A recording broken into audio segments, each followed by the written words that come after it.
scared of me? Because you should be. Okay, so Project Serpo, a secret government exchange program with extraterrestrial beings. Did astronauts visit a distant planet and interact with alien beings? And are they still in cahoots with the government to this day? A top secret exchange program between the United States government and planet Serpo, located in the Zeta Reticuli star system, aka the planet of the short grays. The project was allegedly created under the administration of President John F. Kennedy after the US government saved the life of an alien, EVA-1, who crash-landed on Earth back in 1947. Entirely grateful and forever indebted to humanity, the alien began working with the US government and teaching them about his home planet, Serpo. When EVA-1 died, he left behind communications technology, which the government then used to eventually get into contact with other Serpo natives. That is when the government made arrangements to send 12 specially trained astronauts to planet Serpo so that they may learn about life outside of our atmosphere. In order to reach Serpo, the 12 astronauts had to travel through a wormhole, after which the majority of them got sick and one unfortunately died of an aneurysm. But of course they kept going and eventually they reached the alien planet.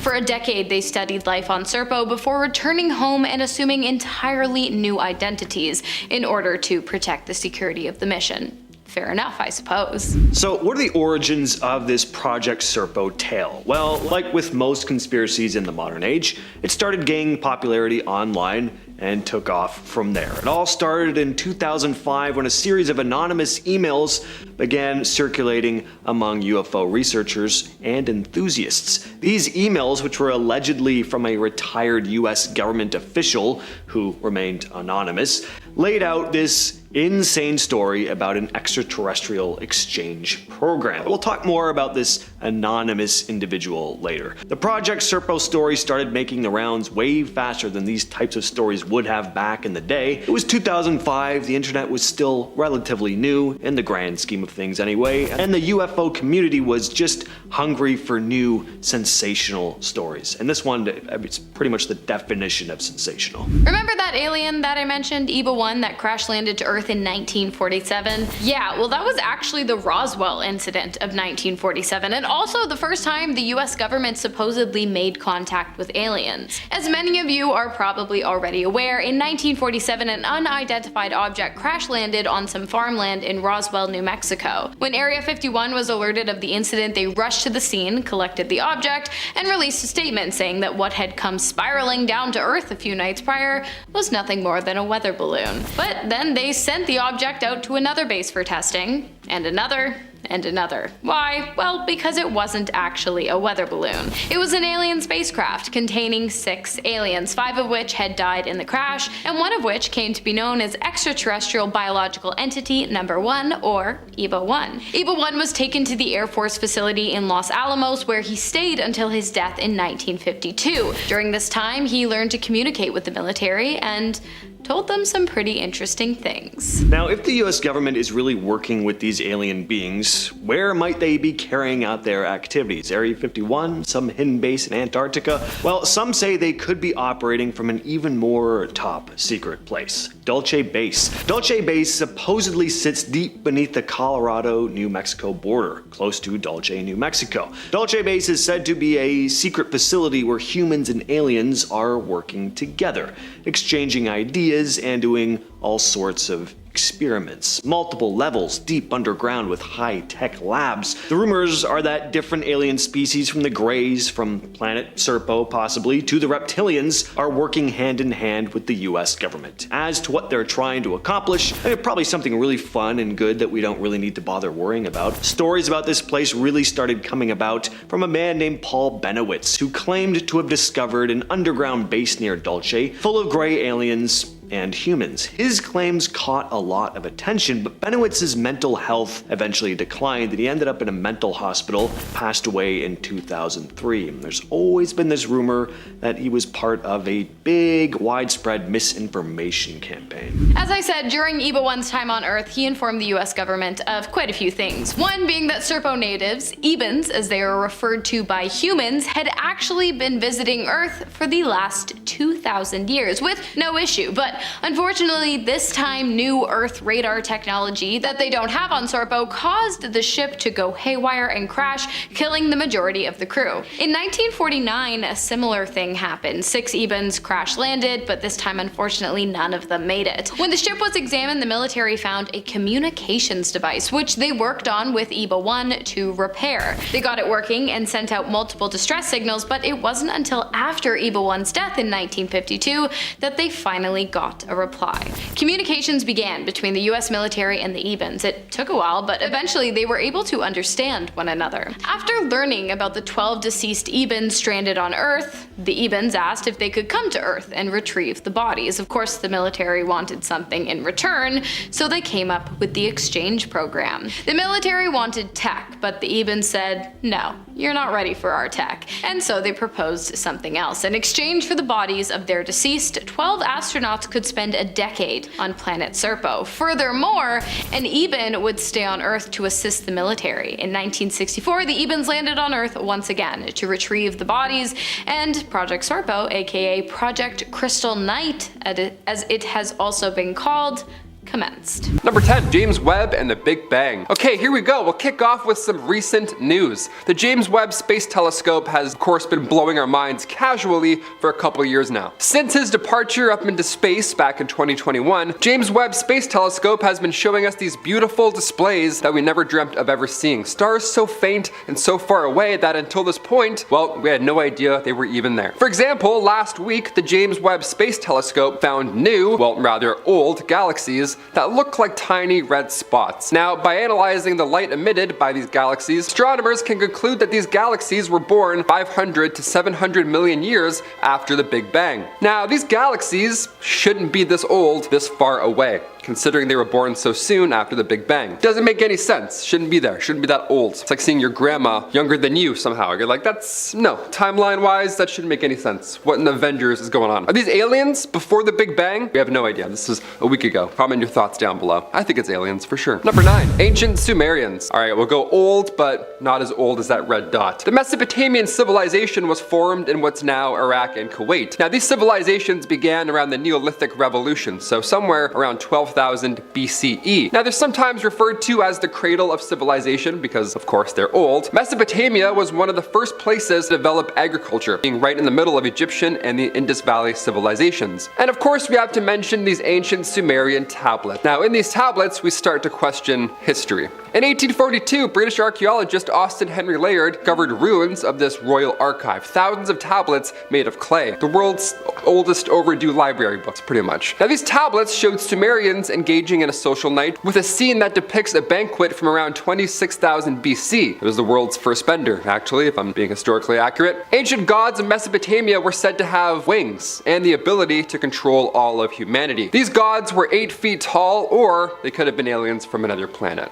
Again, we don't know. Could be gods, could be aliens, could be neither. Drawings of a very tall man, like me, who knows? The Sumerians wrote one of the oldest tales in human history. It's called the Epic of Gilgamesh. So maybe these alien gods inspired them and inspired literature. Who knows? I'd probably write a book if 8 foot tall winged gods landed on my crops for sure. I'd write a journal or two. Number 8, the Madonna with Saint Giovanni. All right, going back to some art for this one. In our history, even in our ancient history, there have been writings and paintings of the, well, potential extraterrestrial variety. As one example shows, the 15th century painting, the Madonna with the Saint Giovanni, depicts the Virgin Mary. Also, in the background of this painting, features some sort of hovering disc-like object that looks, well, it looks a lot like a UFO. No? I don't know. I can't really describe this. This isn't the only example, however, as we've seen other sorts of otherworldly beings in ancient cave paintings and other Sanskrit scrolls. There are even some people who swear that it's also written in the book of Ezekiel. Aliens are pretty OG. It certainly says something that potential alien sightings have existed since, well, that far back in our human history, so it must either point to proof of alien existence or just humans being obsessed with conspiracies of alien existence. I'm on the latter side. I really want aliens to be real, but I don't think so. I don't know. Number 7, the Nazca Lines. We've all heard of alien crop crop circles at one point or another. I remember watching the movie Signs when I was younger, and well, then I couldn't sleep for 28 years. That's awesome. That birthday party scene? Never again. Thank you so much. Yeah, that scene. Remember that one? So scary, right? Aliens. Just 200 miles southeast of Peru, we can find hundreds of markings etched into the earth. Now, they're massive pieces of art, almost like crop circles, but, you know, without the farming stuff. More intimidating, more, you know, stone. The biggest ground graffiti spans over 1,200 feet, and you've probably seen it, hopefully not. Many believe that this was an ancient ritual for water. Given its location, well, that theory certainly checks out. Another theory written in 1968 in Eric von Daniken's book, Chariot of the Gods, suggests that ancient Nazca Lines was a site for ancient alien visitors. Like a landing pad almost. Airport, there it is, one of those. Leaving behind knowledge in the form of these massive doodles and, well, technology. Number 6, the USS Nimitz. Alright, I couldn't imagine a worse place to find alien life than in the middle of the ocean. Ugh, that's creepy. Although I will argue that an octopus is completely alien. That's messed up, they shouldn't exist. November 2004, the USS Princeton is a part of the USS Nimitz strike group, and they noted this craft, a UFO, a UAP rather, that's what they're calling them now, UAP. Now at first they saw this craft not in the sky, but under the sea, which is interesting because the Go Fast video that we've always been looking at with that thing whipping through the air seems like it's coming from the ocean. The ocean is very unexplored, so there could be a plethora of aliens just waiting down there. Who knows? I certainly hope not, but who knows? A few moments later, this white tic-tac shaped alien craft came out of the water, and a white tic-tac shaped UAP, always egg-shaped in history, that's always a fun sign. Then 2 FA-18 fighter jets were flying above it, and as earlier reports put the egg 80,000 feet above the water, so of course that's when they had to fly in. They saw it fly up, whip through the air, and then again, they saw it dip into the ocean with no exhaust, no infrared, didn't pick up anything, nothing like that at all. It just shot away at 3 times the speed of sound,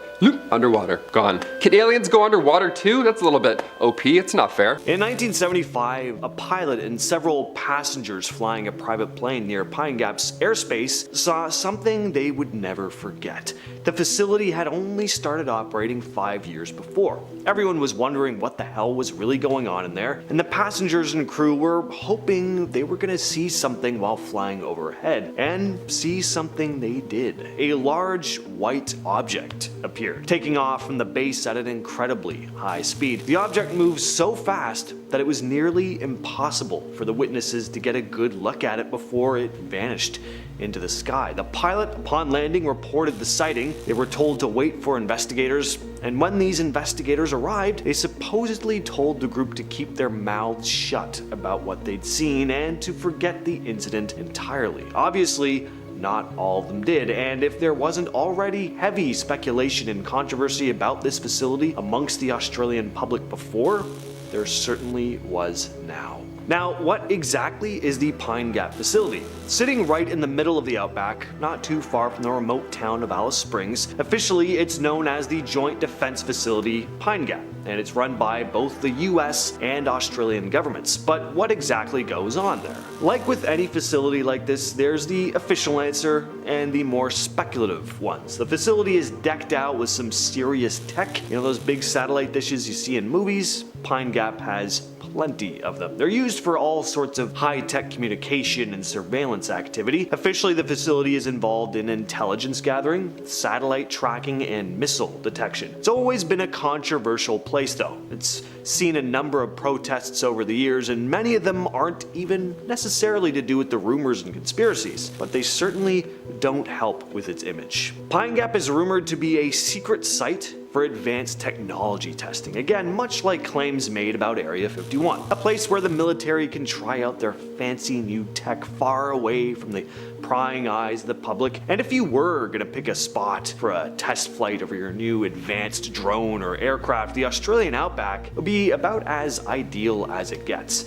Ever seen Mad Max? Nothing out there but sand and kangaroos. I don't think there's actually any kangaroos in Mad Max, but you get my point. One of the main theories is that Pine Gap is involved in developing and testing advanced drones and aircraft. These drones could be used for anything from reconnaissance missions to lethal attacks. More on that next though. There are also rumors about Pine Gap being involved in cyber warfare testing, so developing new ways to protect against hacking or creating offensive strategies to mess with enemy computers. That's really the best way I can put it without without doing a deep dive into exactly what hackers do on this kind of scale. I don't really know much about hacking other than the error messages I'd get that would screw up my janky old PC in the days of LimeWire. One of the biggest conspiracies is that Pine Gap is involved in operating spy satellites. I'd say a big part of this is the fact that it's jointly operated by the United States and Australia. It's partly run by the CIA, so that leads to some speculation for sure. It's rumored that Pine Gap plays a huge role in monitoring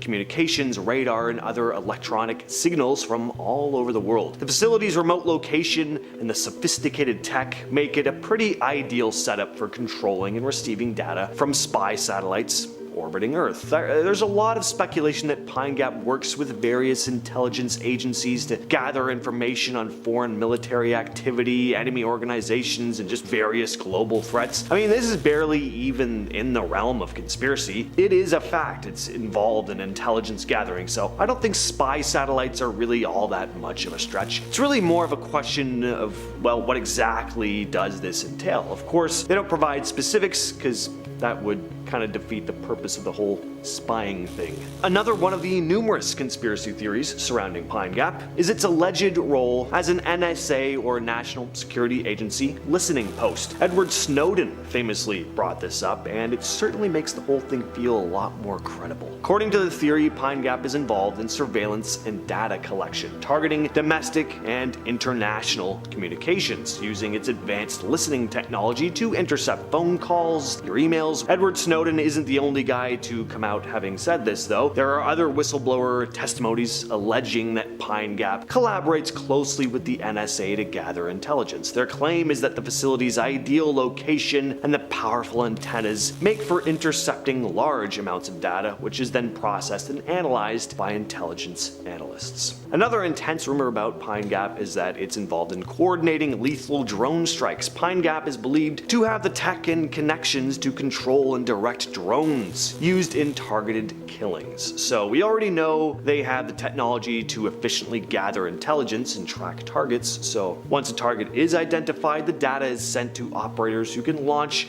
and guide drones to hit specific targets, often in remote or hard to reach areas. These drones can carry out precision strikes, taking out high value targets with little to no risk to any human soldiers. The idea that Pine Gap could be involved in operations like this, again, stems from the fact that it's another hub for US intelligence and military agencies. So it's no secret that the US has used drones for targeted strikes in various parts of the world, and Pine Gap's advanced technology would be a major asset for this type of... It's because we really just don't know what we're looking for. For so long, we have looked for life in space within the parameters of what constitutes life to us: DNA, RNA, and nucleic acids. But there is a theory, the different kind of life theory, that states this is the reason why we haven't been successful in our search, because life outside of Earth does not need any of the things that we do to survive. Their cells get instructions in biochemical ways completely different from our own. Going off of this, one can assume that planets previously deemed as uninhabitable and therefore removed from the search area for extraterrestrial life might actually be the exact place where alien life forms could be found. The statement that only 1 in a million planets have the right combination of chemicals, temperature, water, days, and nights to support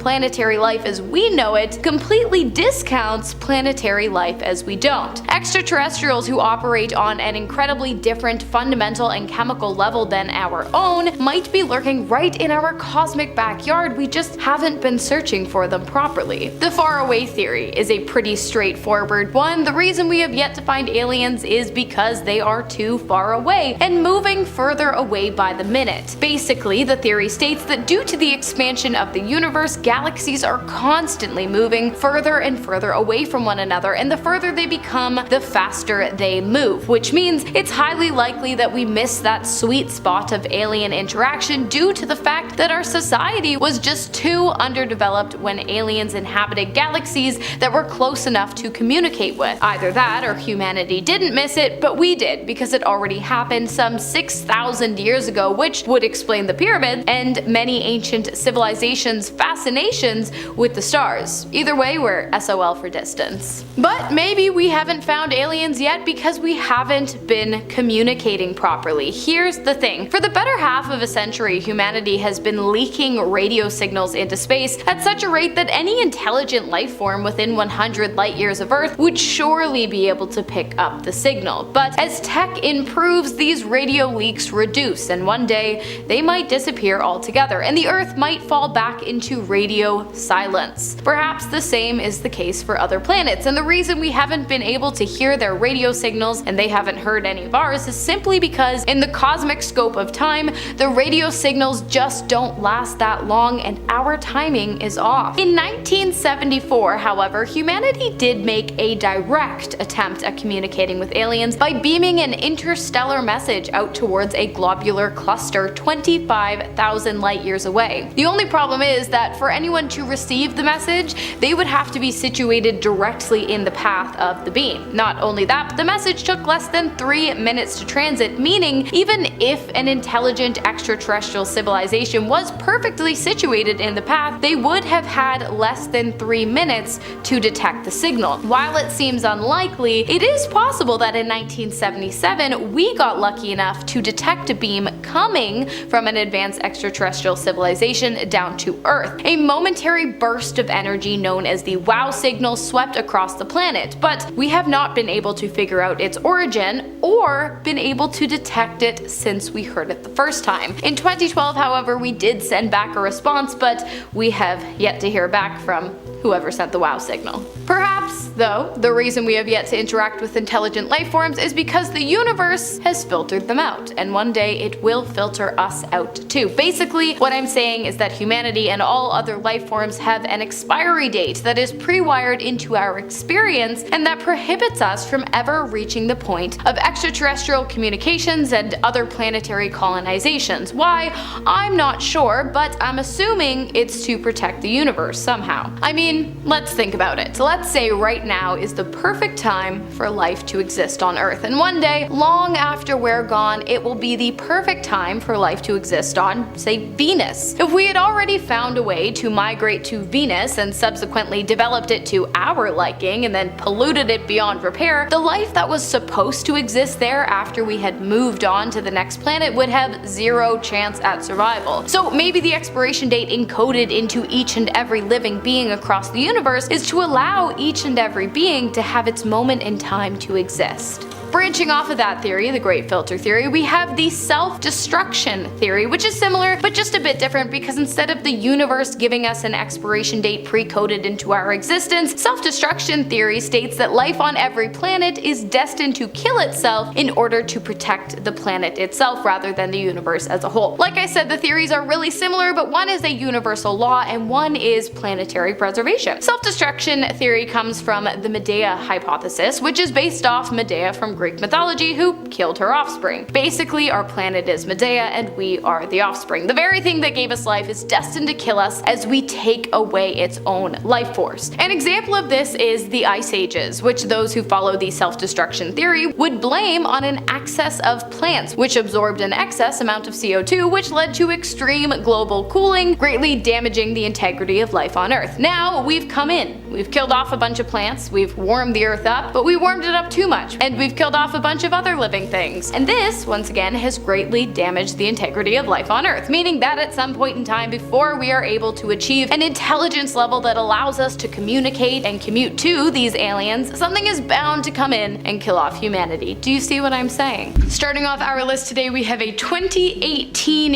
UFO sighting that took place in the skies above North Carolina. Shout out to anyone watching from Elon University. In August of 2018, a man named Javion Hill claims to have spotted a UFO while driving home on US 74 just southwest of Charlotte. He described seeing lights in the clouds above him, shaped like a square. Immediately, he pulled out his phone and began snapping photos, which I have to admit are pretty convincing. After hovering in the sky above Javion for a good amount of time, the illuminated formation just vanished into thin air, as they do. You know how it is. It was as though it had never existed in the first place, but of course course it did, because there's proof, and we've seen it. And Hill, who says he was never a believer in aliens before that night, claims that during the time in which the object was hovering above him, he was seriously concerned for his safety. On June 24th, 1947, Kenneth Arnold, a private pilot, saw something in the sky near Mount Rainier in Washington. Something that he couldn't quite explain. He described 9 strange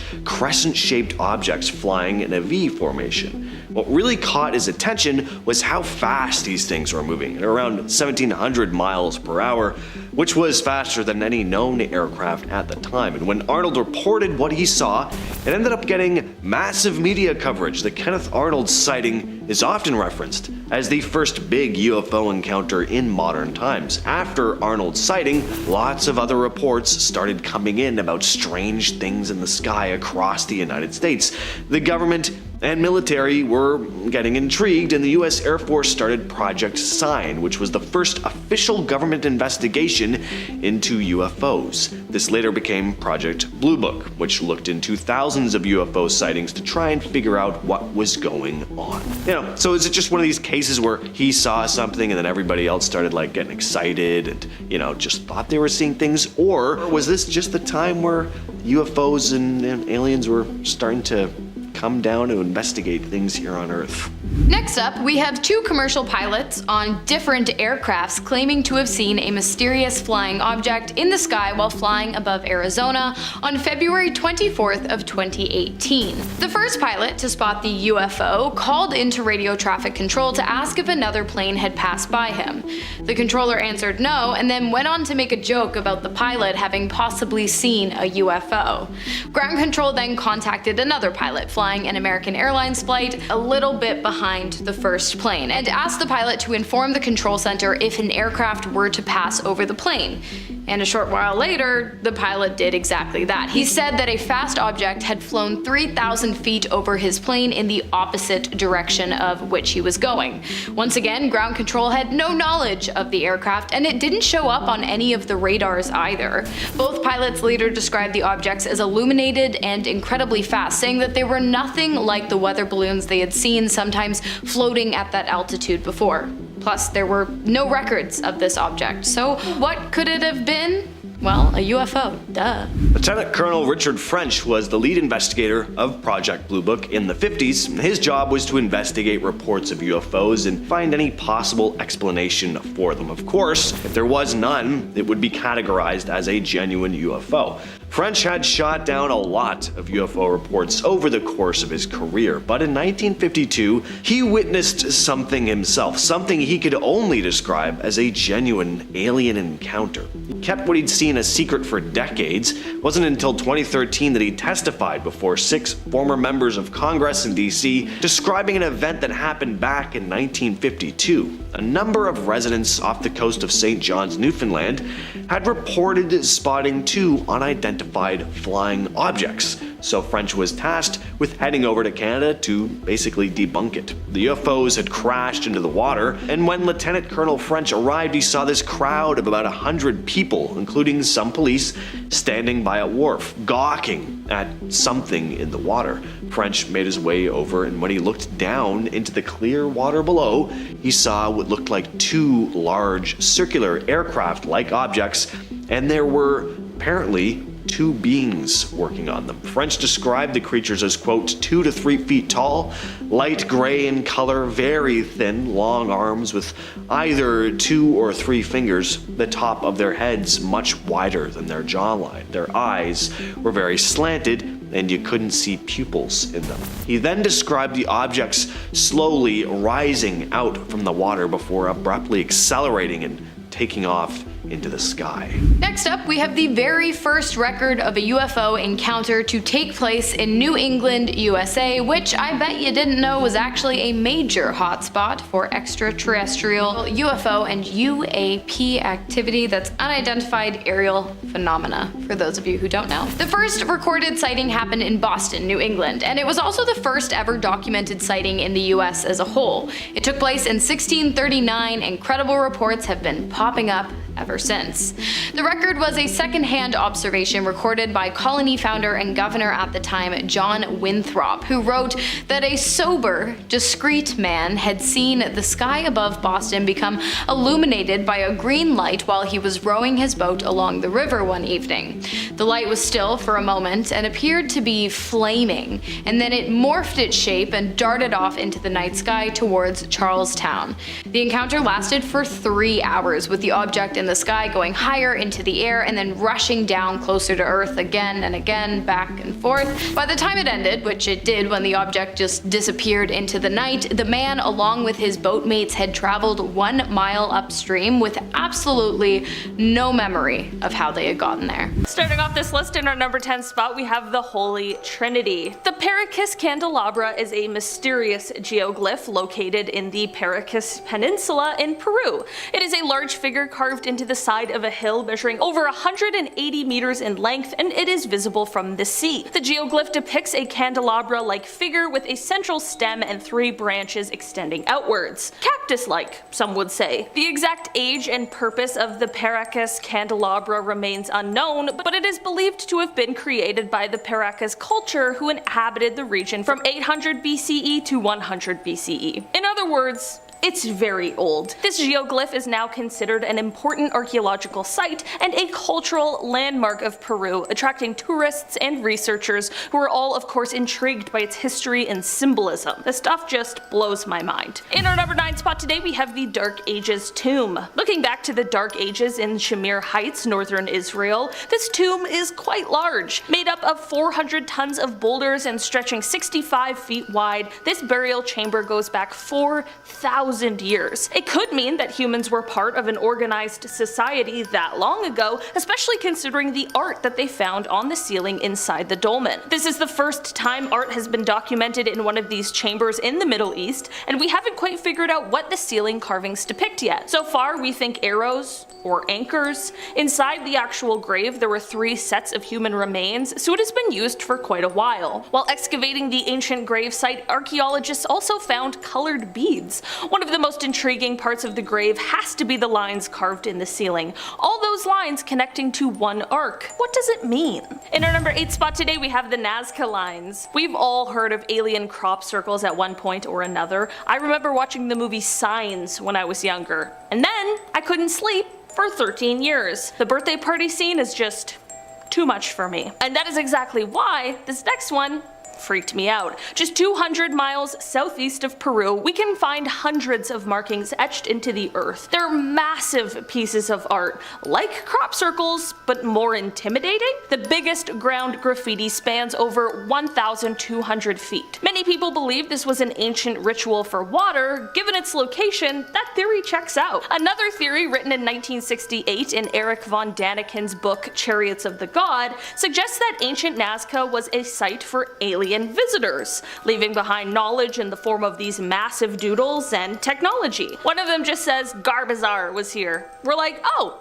nice. In our number 7 spot today, we have the Ice Age art. More ancient artwork, this time from the Colombian Amazon. Thing is, unlike other drawings found on the ceilings of tombs, this canvas stretches about 8 miles. The paintings are even more impressive, dating back to 12,000 years ago. These were made near the end of the last Ice Age. Thousands of paintings, by the way, not just a handful of arrows either. These were found in 2017, but it was only last year when they went public with the findings.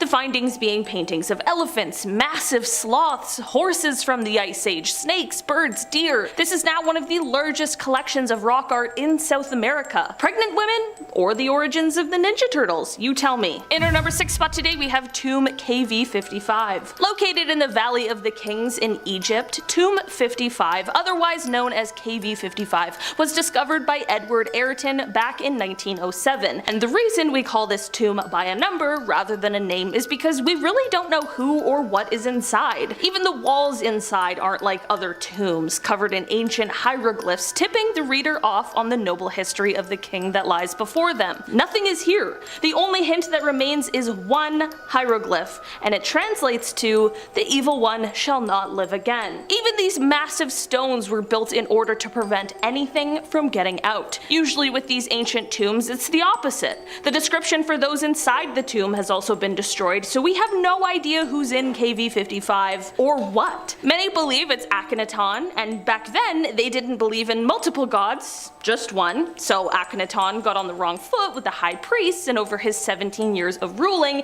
he was convincing everybody that their art and religion was wrong, and there was only one god in existence. This was the sun god. His own son, King Tut, succeeded him and luckily restored the previous religion, but maybe the sun god was passing knowledge to him, or maybe he just loved staring at the sun, or maybe aliens. Honestly, we gotta tie it back in somehow. In our number 5 spot today, we have the Voic Manuscript. In 1912, an antique bookseller somehow stumbled upon the Voic Manuscript. This is a book that is 250 pages long, and while it shows some images of different things, it is also completely written in an unknown alphabet. The book is said to be from around 600 years ago, but why have we never seen this alphabet at all before? Aliens? A researcher by the name of Stephen Bax has apparently been able to decipher 14 of the characters in the book, but do you really know for sure? It is said that while this book may have been written in some unknown language, it may also possibly be code for something that is yet to be cracked. While I truly have no idea what secrets this book holds, I do hope it's nothing of importance to us now. Or maybe the aliens are just trying to make contact. Write in English, please. In our number 4 spot today, we have the Atakama Giant. This massive geoglyph is located in the Atacama Desert of Chile. Looks like an alien doodle. I love this little guy. It is a large human-like figure measuring 86 meters in height, and it is believed to have been created by the pre-Columbian peoples who inhabited the area over 1,000 years ago. The figure's arms are raised, and its body is decorated with symbols and designs that are thought to have been religious or have astronomical significance.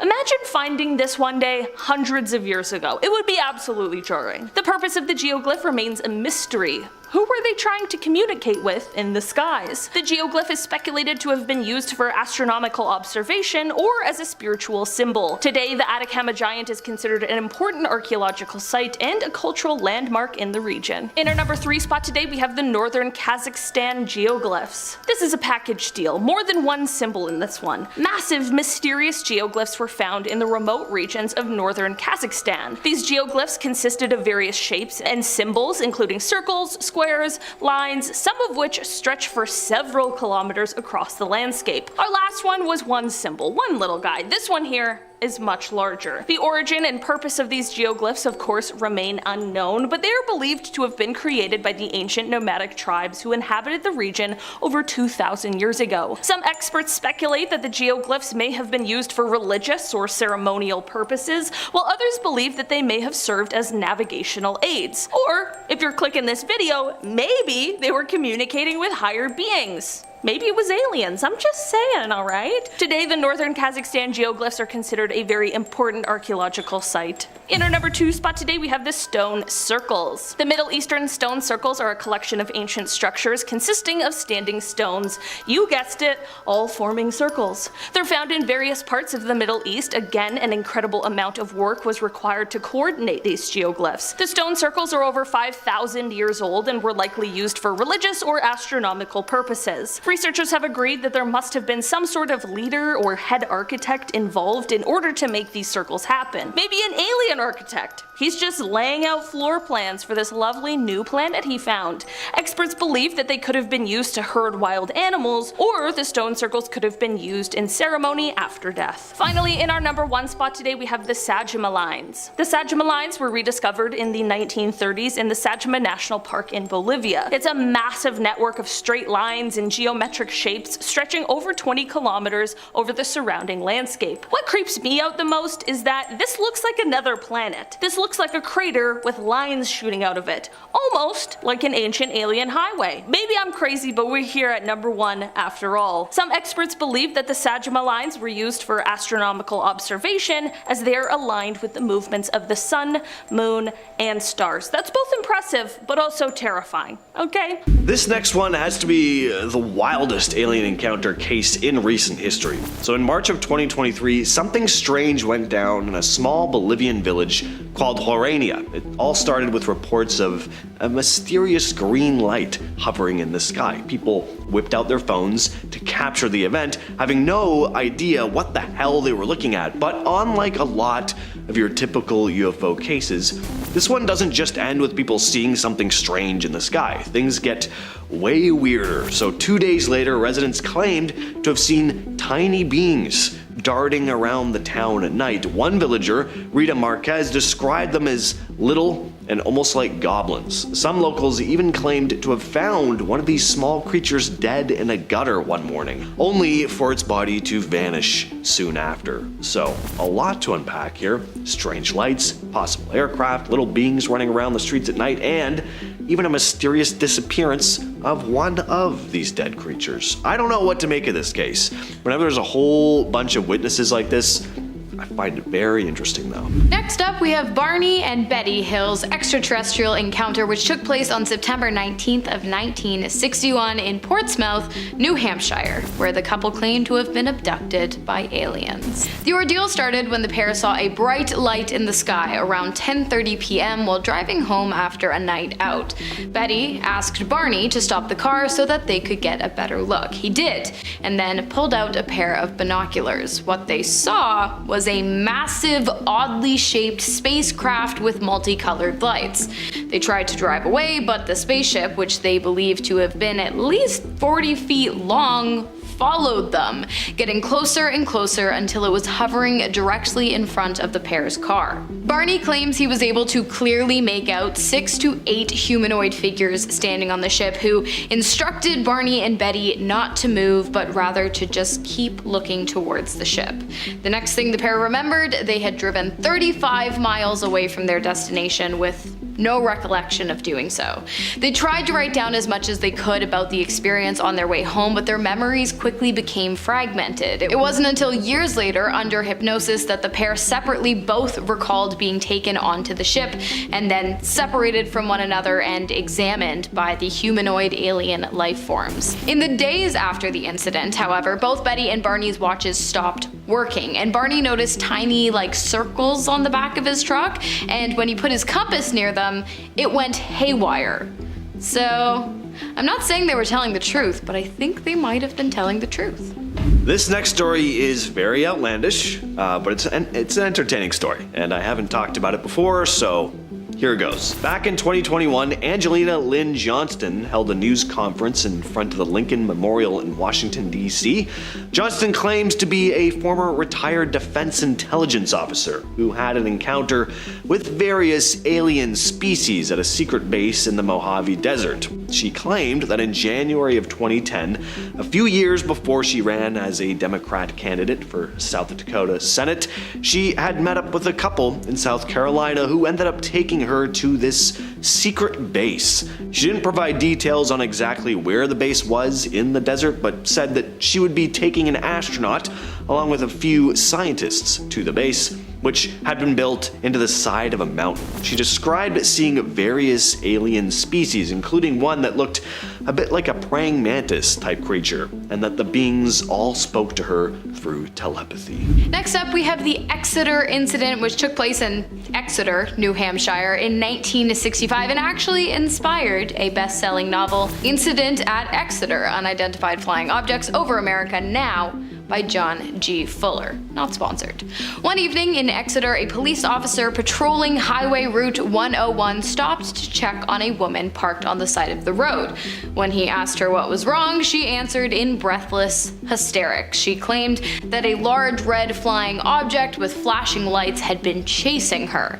Just a few hours later, the police heard a similar story from another man, a hitchhiker who claimed to have seen 5 bright lights in the sky while walking along Route 150. He told officers that they had been about 100 feet away from where he had stood, and he watched as they hovered over a home before moving over to the airspace above a large field, and then disappearing and reappearing several times. Curious, one of the policemen went with the hitchhiker back to the spot where he claimed to have seen the UFOs, and sure enough, there it was.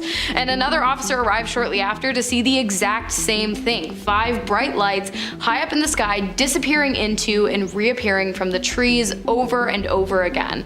And then, over the next few weeks, authorities in Exeter received almost 60 other reports of UFO sightings in the area. So, if you like aliens and UFOs and Exeter was not on your bucket list, you might want to rethink that decision. Finally, we have a case where 3 UFOs hijacked a pilot's plane in midair. This is about as disturbing a close encounter as it gets, as this man just narrowly escaped death. The pilot's name is Carlos de los Santos. In 1975, he'd been flying back to Mexico City. It was just another routine flight until it wasn't. Carlos spotted something on his right wing. It was this silver disc-like object about 13 feet in length. It was just right on top of the wing. Then he saw an identical object on top of his left wing. And as if that wasn't enough, a third object appeared, and this one was heading straight for him. In a panic, Carlos tried to steer his plane away, but the controls weren't responding. Luckily, the object just missed him though.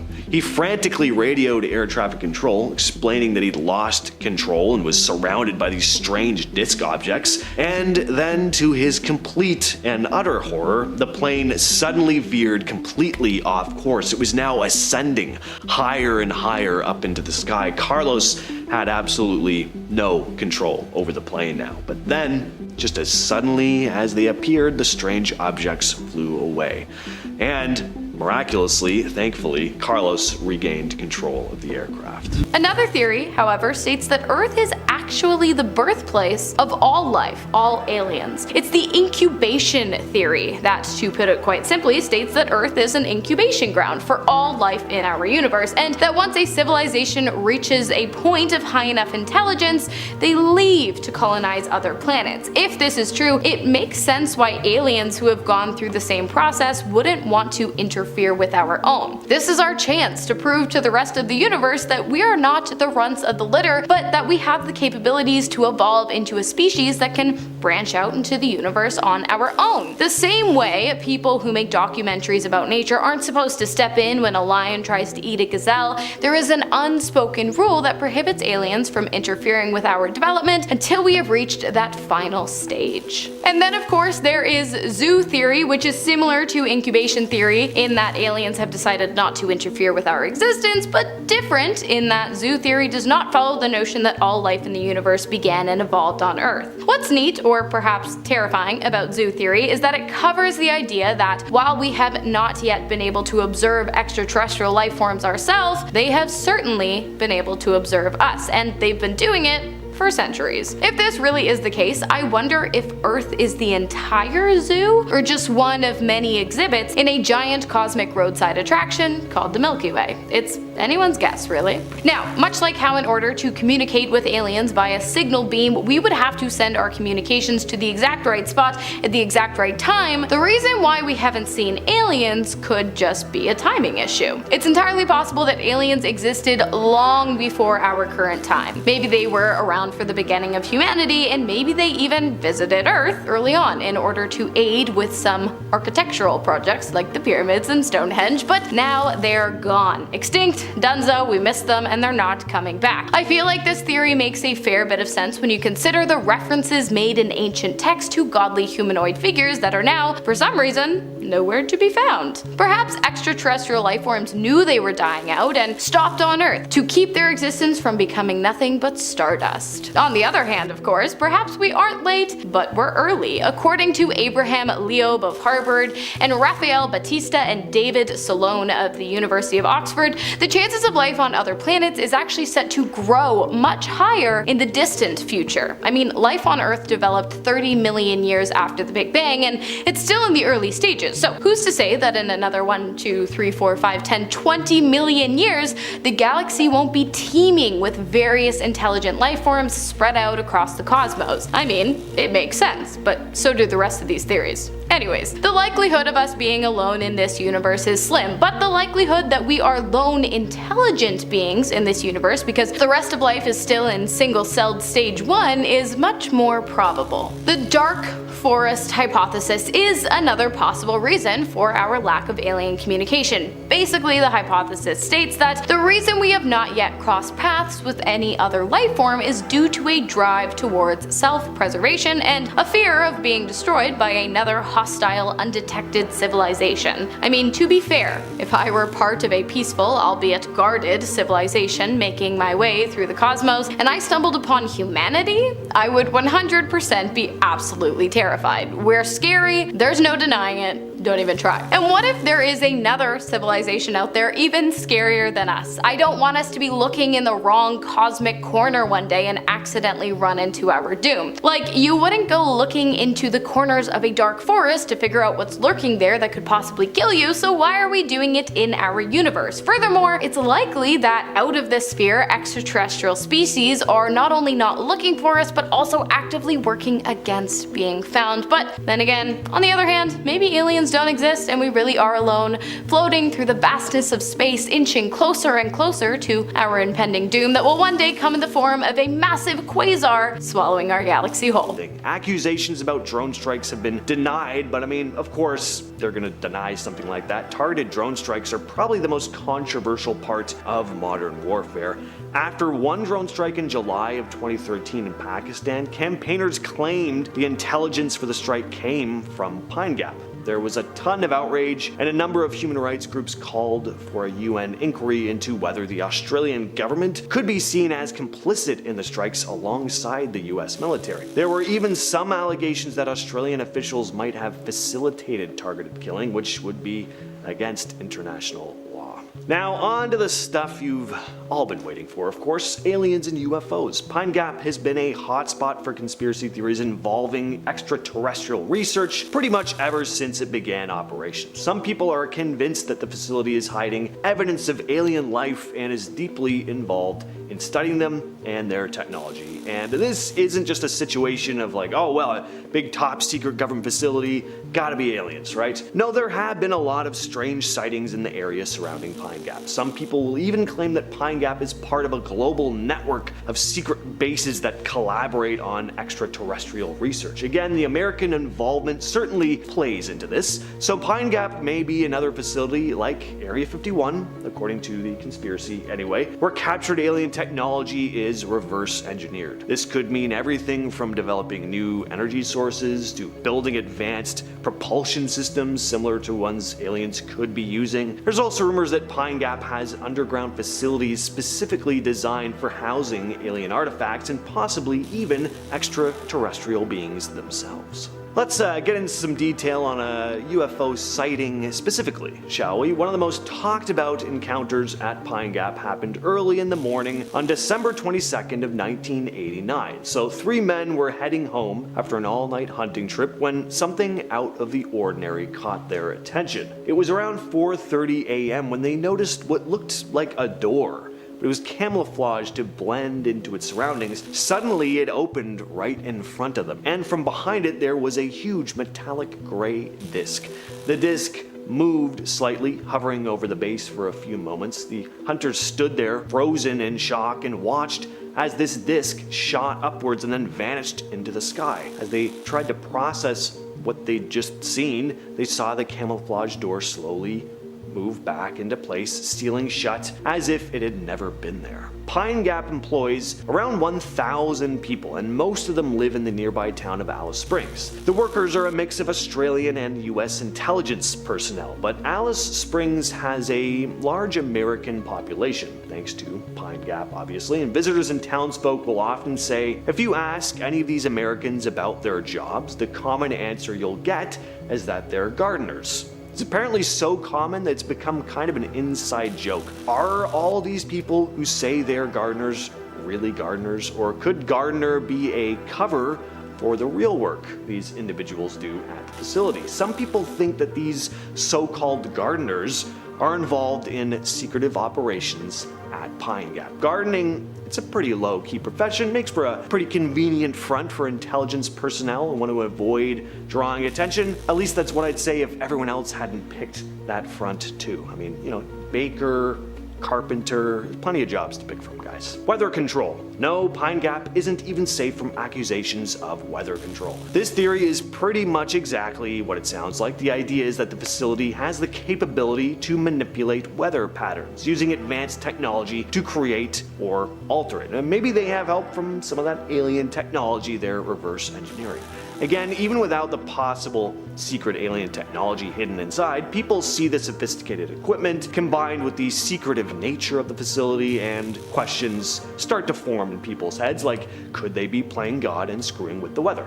Could they be using methods like cloud seeding or even more advanced techniques, creating rain in drought-stricken areas? That would be nice. Or maybe they're working on ways to weaponize the weather. The concept of weather control isn't entirely far-fetched either. Various governments have been known to have explored weather modification in the past. For now though, all this is just speculative. We'll just have to wait to see if any definitive information ever comes out about Pine Gap. Number 5, Oumuamua. This one here has scientists and Reddit users all fighting alike. So just a few years ago, scientists all agreed that we had found an object that was flying through our solar system, and they called it Oumuamua. It was widely agreed upon that it was an interstellar comet that had somehow swung out from another star and ended up near us at a very high velocity. But upon closer examination, they realized that something was propelling this and causing it to accelerate, and this is when the debate started. A.V. Loeb, who is a Harvard University astrophysicist, proposed the idea that rather than a comet, this could be an alien probe that is being pushed by a light sail. A light sail is a very wide but extremely thin piece of material that could be accelerating this,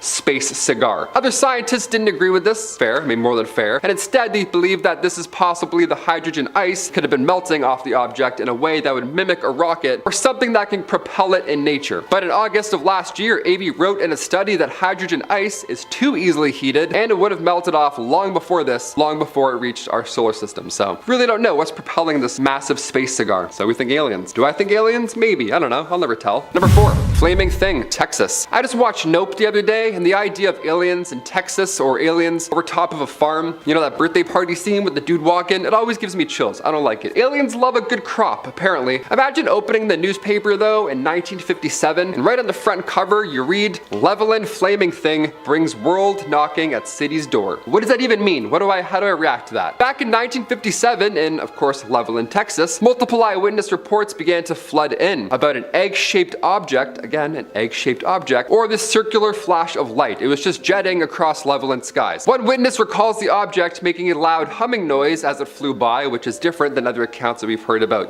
flying eggs in history. But this egg shape keeps coming back up. But this is an encounter where it's been reported as loud with a great rush of wind, which is, again, very different. Believable, but different. It was a loud egg as opposed to a quiet sea egg. On top of that claim, the witness's car radio began to go haywire as it passed. The radio thing isn't too crazy. I mean, growing up, my computer speakers would always tell me if a text was going to come in. It's always so odd. I have no idea how that works still to this day. The Air Force ended up commenting on it. They said that this was just a phenomenon caused by electrical storms and not a space egg passing by. But do we buy that? Is that why we're here right now watching this video on Most Amazing Top 10? Giving it a thumbs up, subscribing? We want to believe in aliens, right? Let's do it. Let's move on. Almost there. Number 3, Europa. One of Jupiter's many moons, called Europa, has a red tinge to it. And in 2001, NASA scientists revealed that this tinge, this little might be possible that alien microbes are responsible for this reddish color. Again, we saw life way out in the galaxy that was also a faint red. So red means dead? I don't know. Red means alive? Who knows? The surface of this moon is mostly ice, but it has been shown that it reflects infrared radiation in a bizarre way. This means that something is binding it together, but researchers haven't been able to come up with the correct combination of elements and or compounds to make that data make any sense. They're like, something's red and there's life. Well, I don't know how science works. That's my best impersonation of science people. There's some bacteria on Earth that can thrive in extreme conditions and that also have that red and brown color, which could potentially be responsible for this color on the moon. Sort of space bacteria, ice bacteria, whatever. There's something living up there. The surface temperature might be too cold for them to survive, but the warmer interior might be where these are all located. Some geological activity on the moon could push them closer to the surface, where they then flash frozen in place. So they're warm under the water, then they go, huh, and they freeze. That's a horrible way to go out. Little space bacteria. Number 2, OHare Airport. A UAP spotted in the airport. Worst place to see it, in my opinion. Are you sure it wasn't an airplane? Heard there's a few over there. The day was November 7th and the year was 2006. Flight 446 was gearing up with passengers and luggage, of course, ready to fly to North Carolina from Chicago's OHare International Airport. But the flight was a tad delayed due to the hovering metallic craft hovering above all the planes. Yeah, can't really take off when that shiny ball's in the way. 12 United employees families and others were just there to fly out. It was 4:15 p.m., so it wasn't at midnight. Nobody was tired. Nobody was delirious. It was clear as day. It was a business day, otherwise, and everyone saw this. Witnesses watched it hover for around 5 minutes before it eventually zipped off back into the sky. It even pushed through clouds, so people say it wasn't a balloon. This report was one of the most read stories on the Chicago Tribune's website. I mean, of course, it's about aliens, but eventually it was deemed a weather phenomenon, because, why, of course it was, wasn't it? The UFO was not seen on the radar, or any radar for that matter, so now we're just gonna go off what people said that many years ago. Although last week we saw 3 balloons and have no idea what they were, so we'll never find out at this rate. And finally, number 1, 2021 UFO. February 21st, 2021, a blogger was using a radio scanner to try and pick up the feed from an aircraft, but they received much more than they ever expected. They intercepted the transmission of the wrong aircraft, but at the right time, it seems. As an American Airlines flight was headed from Cincinnati to Phoenix around 1:20 p.m., the pilot came on the radio to ask a question. Do we have any targets up here? Also, what an odd question to ask while you're flying. The voice continued, we just had something go right over top of us. Now after this, he followed up with, I hate to say this, but it looked like a long cylindrical object that almost looked like a cruise missile type of thing moving really fast over top of us flying. Yeah, not where you want to see anything in the air around you. You don't want to see anything that looks like that in the air. No, that's so scary. Not only were FAA air traffic controllers not able to see any object in the area on their radar scope, but they still haven't been able to identify what that could have been. Just a rogue something flying by. Nice, that's calming. Glad I went flying yesterday. But this does happen more often than any of us really know. Like I said, we had 3 balloons pop up and we have no idea where half of them went or what happened to them. But it's possible this object could have been part of some sort of covert military or Navy operation, but it certainly raises some alarm bells. We don't want to do any tests beside a swoosh airline. Probably not dangerous. Dangerous? Probably not safe. The star system where these aliens are supposedly from has been at the center of some of the most famous alien abduction stories in history, including the Barney and Betty Hill abduction. Were these beings from Serpo, Ebens, or Greys, as they're typically called, responsible for abductions like this? The Barney and Betty Hill case is pretty interesting. In September of 1961, this American couple was driving through rural New Hampshire at night when they noticed strange lights in the sky that seemed to be tracking their car's movements. Barney decided to stop the car to get out and have a look, and what he allegedly saw were humanoid figures peering out from a hovering craft. The Hills peeled off as fast as they could, but they later realized they'd lost a pretty hefty chunk of time that they just didn't remember. But as the days passed, they started to remember things. They ended up reporting being taken aboard a UFO where they were subjected to medical examinations by beings described as small, with gray skin, oversized eyes, and tiny little anime mouths, which is that's the exact way they described it back then. It's a 60s term, anime mouths. Their account was one of the earliest descriptions of the now iconic image of your classic gray alien. Of course, a regular mission to space is no walk in the park, but a mission to a faraway planet located in a star system entirely separate from our own, that's tough. And apparently so was the training process. It took an entire year of survival, escape, evasions, weapons, and psychological training for the 12 astronauts to become fully prepared for their mission. The crew consisted of scientists, linguists, pilots, 2 doctors, and a security officer. Over the course of a year, along with the standard training, one by one, each member of the crew was buried in a 6 by 5 foot box and kept there for 5 days as part of a training intensive. There was no light, no communication. Just a small air hole that allowed the astronauts to receive food and water and not suffocate to death. It was tough, but they all passed, and the pilots even went on to learn how to operate alien spacecrafts. When it came time to take off, the 12 astronauts, along with 40 tons of gear, which included 10 motorcycles and 3 jeeps, were loaded into the spacecraft using anti-gravity technology, and 1 Eben came along to assist in their journey. When the ship was all boarded, each astronaut went to their own individual pod and settled in for the long journey ahead. Alright, before we get to, what they saw on that journey, let's have a little bit of fun here and talk about something that comes up more than you'd probably think when Project Serpo, or just interactions between aliens and humans is discussed. Hybrids. Yeah, aliens creating human-alien hybrids, either through experimentation or, God forbid, actually getting it on. This kind of thing always feels like it's going down the same rabbit hole that creepy online fan fiction does, where it's like, I'm gonna write about my fantasy of Alf impregnating Willie Tanner. I don't know. I'm not trying to shame, live your lives, but the concept of humans and aliens breeding with each other always feels inherently silly to me. With that said though, this does often play into the Project Serpo conspiracy. Those astronauts were apparently on this planet for a while. Who knows who they met? One thing could have led to another.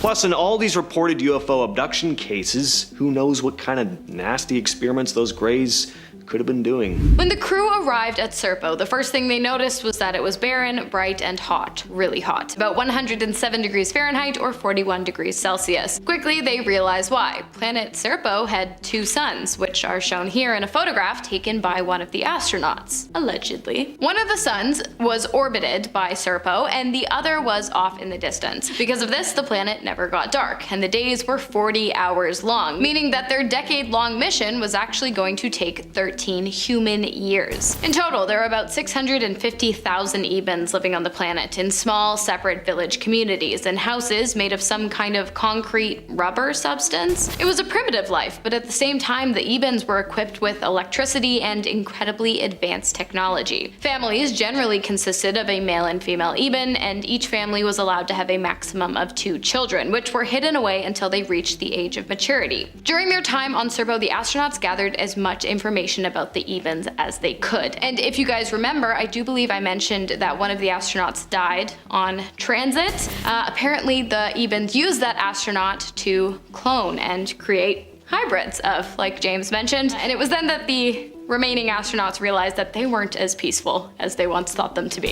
When it came time to return home, for some reason, 2 of the astronauts actually decided to stay, and then 2 more astronauts died on the way back to Earth. The surviving astronauts were given a large sum of money and an entirely new identity. That's great and all, but many of them were suffering from radiation poisoning due to the 2 suns and died soon after their return to Earth. One of the most avid supporters of the Project Serpo conspiracy is a man named Richard Doughty, who we can't really talk about Serpo without talking about this guy. See, Richard Doughty has made some pretty outlandish claims, so outlandish that there's a whole other conspiracy that spawned around him and other government officials like him. Supposedly, Doughty was the man behind those anonymous emails I talked about earlier. Richard Doughty is a retired special agent who used to work for AFOSI, the United States Air Force Office of Special Investigation. But a lot of people think he wasn't actually investigating UFOs, but that he was part of a team spreading misinformation intentionally, basically muddying the waters and leaking supposedly secret info about the government's exchange program with alien beings in order to confuse the public, making it hard for us to tell what's real or not. Of course, the purpose behind the misinformation is, of course, to distract everyone from the actual nefarious things the government is up to. I mean, who doesn't get excited about aliens, right? I'm sure we'd all rather believe that the worst thing the government is doing is working with extraterrestrials instead of them doing some shady stuff at our own expense. Could there be some genuine truth about the Planet Serpo thing? I mean, sure, maybe, but you know, just something to keep in mind with stuff like this. If you believe in Ebens, I really want to know. Please let us know in the comments. Share your thoughts. Yeah, we're not judging, we're just so curious. Yeah. Anyway, we'll catch you in the next video. Want to see more videos like this one? Check out this video next. It's about more alien stuff. This time we're going to look at real alien footage from space that leaked from NASA. We got even more alien content for you guys to keep watching, so stay tuned and click on that next video now.